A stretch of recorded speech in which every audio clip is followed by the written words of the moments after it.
What is going on YouTube? I hope all is well and that you're having a wonderful day. We're starting to get to the point now where we actually need to make the turret board. In order to do that, we need to know where to put all the turrets, of course, in order to press them onto our board. In which case, there will be another video that I will link to, or perhaps I'll conglomerate a couple of different videos into one that shows you how to make a turret press if you don't already have one.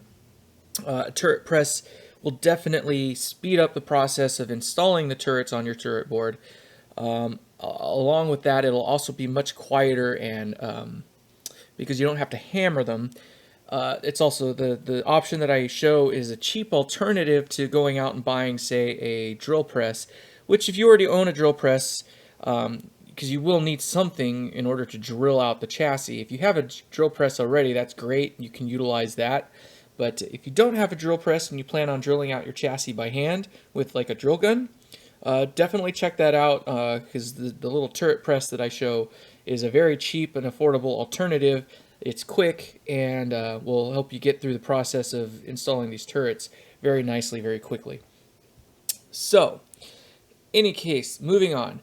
We open up our DIY layout creator and, of course, open up our file.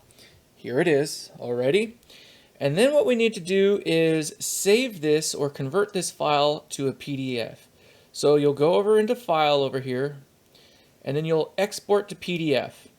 It'll ask you some questions, you tell you where you want it to go, yada yada yada. I have already done it. It is already here. So here it is now.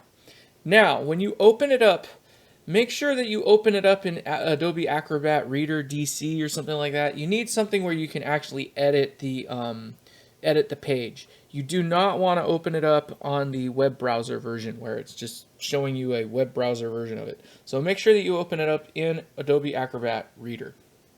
All right, so this is how this will open up inside of Adobe Acrobat Reader. We can't print it at this size. It's tricky. Printing this thing out is kind of the biggest pain in the butt, but so that's what we're going to show how to do real quick here.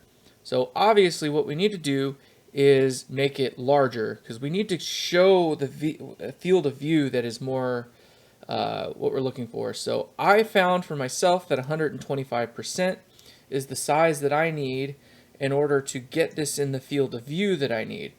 So what we're interested in is closing in on the turret board here.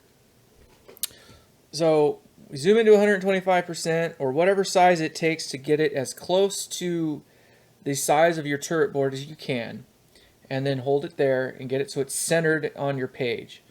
Then you go to print. So you go here, hit print, and it's going to give you some options when you do so. You'll see here in the window it's showing you currently what it will print. Obviously that's not what we want. So what we do then is we go more options, current view, and you'll notice right away that it clips the side off over here, so we didn't get it tight enough yet. So go ahead and cancel out. We need to move it over a little bit further. So this literally needs to be like in the center of your view. So we'll try it again. And it may or may not hold the thing. Nope, it did not. So you'll go then in current view.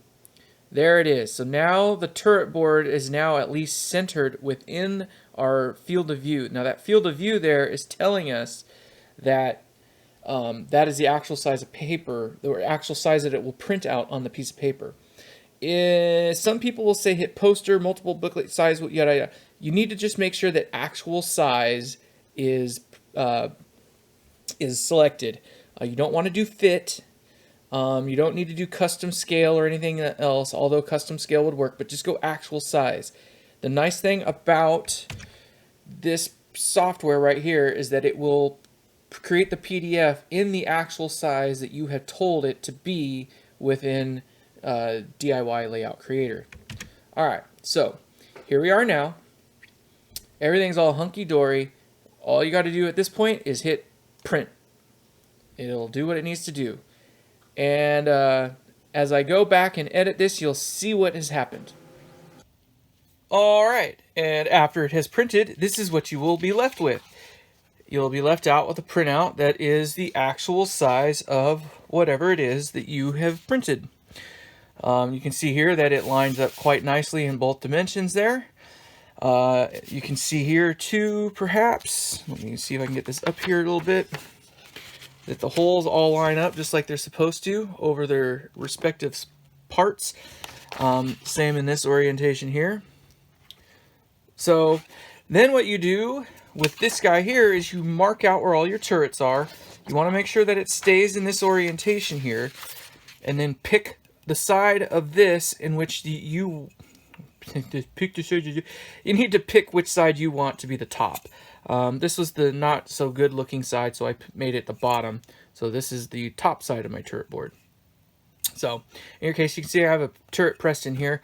In another video I showed how to do that with this little handy dandy tool that I made. Blah, blah, blah.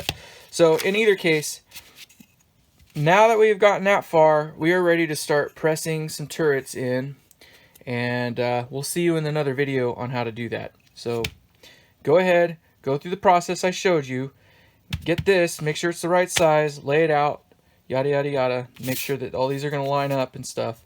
Get them marked. You need to mark these so they're clear for you, because you're going to have to refer to it quite a bit as you're putting the turrets in here one by one. Or you can put them all in all at once, but we'll see you in the next one. Take care.